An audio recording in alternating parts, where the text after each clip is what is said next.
ಎಲ್ರಿಗೂ ನಮಸ್ತೆ. ನಾನು ನವೀನ, ಸೊಕ್ಕೆ ಗ್ರಾಮ ಪಂಚಾಯಿತಿಯಿಂದ ಈ ವಿಡಿಯೋ ನಿಮಗೆ ಮಾಡ್ತಾ ಇದ್ದೀನಿ. ಸೊಕ್ಕೆ, ಶಾನ್ಭೋಗ್ನಹಳ್ಳಿ, ರಂಗಾಪುರ, ತಿಮ್ಮಾಪುರ, ಕುಡ್ಲೂರು ಈ ಭಾಗದಲ್ಲಿ ಒಂದು ರಸ್ತೆ ಮಾಡ್ತಾರೆ ಪ್ರಧಾನಮಂತ್ರಿ ಗ್ರಾಮ ಸಡಕ್ ಯೋಜನೆಯಲ್ಲಿ. ಹತ್ತತ್ರ ಬೋರ್ಡ್ ಹಳೇದಾಗಿದೆ. 10 ಕಿಲೋಮೀಟ್ರು 11 ಕಿಲೋಮೀಟ್ರ್ ಉದ್ದ, 38 ಲಕ್ಷಗಳು, 5 ವರ್ಷಗಳ ನಿರ್ವಹಣೆ. ನಾನು ಇದನ್ನು ಯಾಕೆ ತೋರಿಸ್ತಾ ಇದ್ದೀನಿ ಅಂದರೆ, ನೋಡಿ ಇಲ್ಲಿ 1-4-23 ನಿರ್ವಹಣೆ, ಅಲ್ಲಿಂದ 28ರವರೆಗೆ ನಿರ್ವಹಣೆ ಇದೆ. ಯಾವ್ಯಾವ ರೀತಿ ರೋಡಿಂದು ಅಂತ ಈ ಮುಂಚೆ ಒಂದ್ಸತಿ ವಿಡಿಯೋ ಮಾಡಿದ್ದೆ. ಏನಾಗಿದೆ, ಈ ರೋಡಲ್ಲಿ ಮಳೆ ಬೆಳ್ಕೊಂಡಿದೆ. ಸರ್, ಈ ಮಳೆ ಯಾರು ತಗ್ಸೋದು? ರೋಡಲ್ಲಿ ತೊಂದರೆಗಳಾಗಿದ್ದಾವೆ, ರೋಡ್ ಗುಂಡಿ ಬಿದ್ದಿದ್ದಾವೆ, ಇದನ್ನು ಯಾರು ಮಾಡೋದು? ಅದಕ್ಕೊಂದು ಬೋರ್ಡ್ ಇದೆ ನೋಡ್ರಿ, 5 ವರ್ಷಗಳ ದೋಷಮುಕ್ತ ನಿರ್ವಹಣೆ ಅವಧಿ. ಯಾರವರು? TP ನಂದೀಶ್ ಕುಮಾರ್, 1ನೇ ದರ್ಜೆ ಗುತ್ತಿಗೆದಾರರು. ಯಾವ ಇಲಾಖೆ ಎಲ್ಲದೂ ಕೂಡ ಇದೆ. ಇಲ್ಲಿ ಗಿಡಗಂಟೆ ಹಾಗೂ ಪೊದೆಗಳನ್ನು ತೆಗೆಯೋದು, ಮಳೆ ಹಾನಿ ನಿರ್ವಹಣೆ, ರಸ್ತೆ ಭುಜಗಳ ನಿರ್ವಹಣೆ, ರಸ್ತೆ ಗುಂಡಿ ಮತ್ತು ಬಿರುಕುಗಳು ಮುಚ್ಚೋದು, ರಸ್ತೆಯ ಬದಿ ಚರಂಡಿ ಎಲ್ಲ ಕಡೆ ಗುಂಡಿ ಬಿತ್ತು ಅಂತೀವಲ್ಲ, ಪ್ರತಿ ಗುಂಡಿಗಳನ್ನು ಮುಚ್ಚೋದಕ್ಕೆ ಅಂತಲೇ ಈ ಯೋಜನೆ ಶುರುವಾದಾಗಲೇ ಒಂದಿಷ್ಟು ಅಮೌಂಟ್ ಇರುತ್ತೆ. ಹತ್ತತ್ರ ಒಟ್ಟು 45,65,000.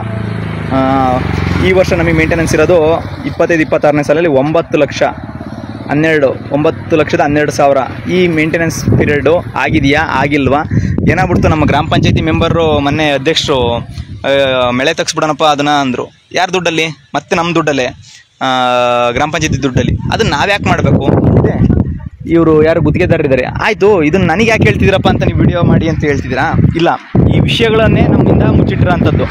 ನೋಡಿ, ಕರೆಕ್ಟಾಗಿ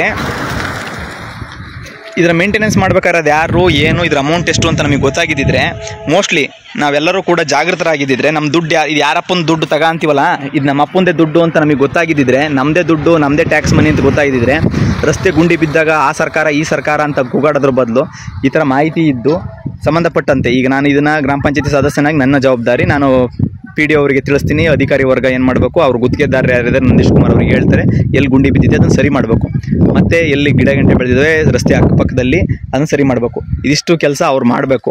ಇಷ್ಟು ಮಾಡಿಸಿದ್ರೆ ಮುಗಿದೋಯ್ತು. ಸುಮ್ಮನೆ ಅವ್ರನ್ನ ದೂರ್ಕೊಳೋದು, ಇವ್ರನ್ನ ದೂರೋದು ಇದಲ್ಲ.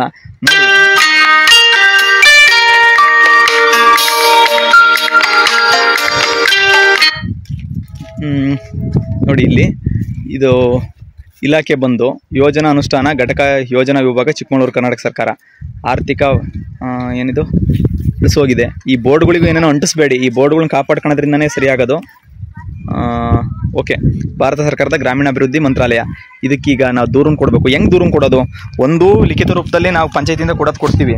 ಇನ್ನೊಂದು, ಇದೇ ವಿಡಿಯೋನ ಇಲಾಖೆಯವರಿಗೆ, ಸಂಬಂಧಪಟ್ಟ ಇಲಾಖೆಯವರಿಗೆ ನೀವು ಒಂದು ಬಟನ್ ಅದ್ಮಿ ಶೇರ್ ಮಾಡೋದ್ರಿಂದನ ಎಷ್ಟು ಜಾಗೃತರಾಗ್ಬೋದು ಜನಗಳು ಅಂದರೆ, ನಮ್ಮದೇ ದುಡ್ಡು, ನಮ್ಮದೇ ಹಣಕಾಸು, ನಮ್ಮದೇ ತೆರಿಗೆಯಲ್ಲಿ ಮಾಡ್ತಕ್ಕಂಥ ಎಲ್ಲ ವಿಚಾರಗಳು ಕೂಡ ಉಳಿದ್ರೆ ಸುಮ್ಮನೆ ದುಂದುವೆಚ್ಚ ಆಗೋದು ತಪ್ಪುತ್ತೆ. ಈ ಕಾರಣಕ್ಕೋಸ್ಕರ ಈ ವಿಡಿಯೋ ಮಾಡಿದ್ದೀನಿ.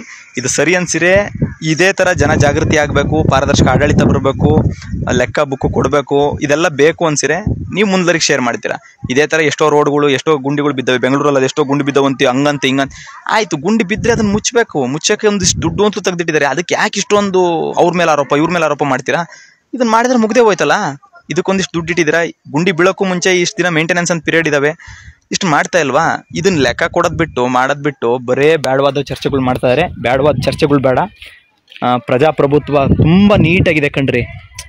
ಅದು ಬಾಬಾ ಸಾಹೇಬ್ ಅಂಬೇಡ್ಕರ್ ಏನು ಸಂವಿಧಾನ ರಚನೆ ಮಾಡ್ಬೇಕಾರೆ ಎಲ್ಲ ವಿಚಾರಗಳ ಅಡಿಯಲ್ಲಿ ತುಂಬ ಚೆನ್ನಾಗಿ ಎಲ್ಲ ಇದೆ. ಪ್ರಜೆಗಳೇ ಪ್ರಭುಗಳಾಗಬೇಕು ಅನ್ನೋದು ಕಾನ್ಸೆಪ್ಟೇ ಅದ್ಭುತ. ಈ ಪ್ರಜೆಗಳು ಪ್ರಭುಗಳಾಗಬೇಕು ಅಂದರೆ ಏನು ಮಾಡಬೇಕು? ಪ್ರಭು ರೀತಿ ನೋಡಬೇಕು. ಅಲ್ಲಿ ಪ್ರಭು ರೀತಿ ನೋಡ್ತಾ ಇಲ್ಲ. ಅಲ್ಲಿ ಏನಾಯ್ತು ಅಂದರೆ, ನಾನು ಎಲೆಕ್ಟೆಡ್ ಆಗಿರೋಂಥ ಮೆಂಬರು ಅಥವಾ MLA MP ನಾನು ರಾಜ ಅನ್ನೋ ರೀತಿ ಆಗ್ತಾಯಿದೆ. ಇದಲ್ಲ, ನಾವು ನಿಮ್ಮ ಕೆಲಸಗಾರರು. ನಾನು ಇದೇ ರೋಡಲ್ಲಿ ಹೋಗ್ತಾ ಇದ್ದೆ, ಈ ವಿಚಾರ ಬೇಕಿತ್ತು ನನಗೆ, ನಾನು ತಗೊಂಡಿದ್ದೀನಿ, ಇದನ್ನು ಕೆಲಸ ಮಾಡಬೇಕು, ನನ್ನ ಜವಾಬ್ದಾರಿ. ನಿಮ್ಮ ಎಲ್ಲ ಜವಾಬ್ದಾರಿ. ನೀವು ಓಟಿಗೆ ನೋಟ್ ತಾಣದಂಗೆ ಯಾವಾಗ ಓಟ್ ಹಾಕಿರೋ ಅಲ್ಲಿ ನಿಮ್ಮ ಜವಾಬ್ದಾರಿ ಮೆರೆತು ಬಿಟ್ಟಿದ್ದೀರಾ. ಈಗ ನನ್ನ ಕೆಲಸ ಮಾಡಬೇಕು. ಇದೇ ಥರ ಕೆಲಸ ಮಾಡಬೇಕು ಅಂದರೆ ನೀವು ಇದೇ ಥರ ಓಟ್ ಹಾಕಬೇಕು, ಇದೇ ಥರ ವಿಚಾರವಂತರಾಗಬೇಕು. ಇದು ಆಗ್ತೀರಾ ಅಂತ ಅಂದ್ಕೊಂಡು ನಂಬಿಕೆ ಮೇಲೆ ನಾನು ಕೂಡ, ನನಗೂ 4 ತಿಂಗಳಿಂದ ಕೆಲಸಕ್ಕೆ ಸಂಬಳ ಬಂದಿಲ್ಲ, ಆದರೂ ಕೆಲಸ ಮಾಡ್ತಾಯಿದ್ದೀನಿ. ಸಂಬಳ ಯಾಕೆ ಬಂದಿಲ್ಲ ಅಂತ ಅಟ್ಲೀಸ್ಟ್ ಕೇಳೋ ಅಂಥ ಜವಾಬ್ದಾರಿನೂ ಕೂಡ ನೀವೇ ಮೆರಿತೀರಾ ಅಂತ ಕಾಯ್ತಾ ಇದ್ದೀನಿ. ನಿಮ್ಮಿಂದ ಇನ್ನೊಂದಿಷ್ಟು ಜವಾಬ್ದಾರಿನ ಎಕ್ಸ್ಪೆಕ್ಟೇಷನ್ ನಾನು ಮಾಡ್ತಾಯಿದ್ದೀನಿ. ನೀವು ಜವಾಬ್ದಾರಿ ತಗೊಂತೀರಾ ಅಂತ ಅಂದ್ಕೊಂಡಿದ್ದೀನಿ. ಓಕೆ, ಧನ್ಯವಾದಗಳು. Thank you.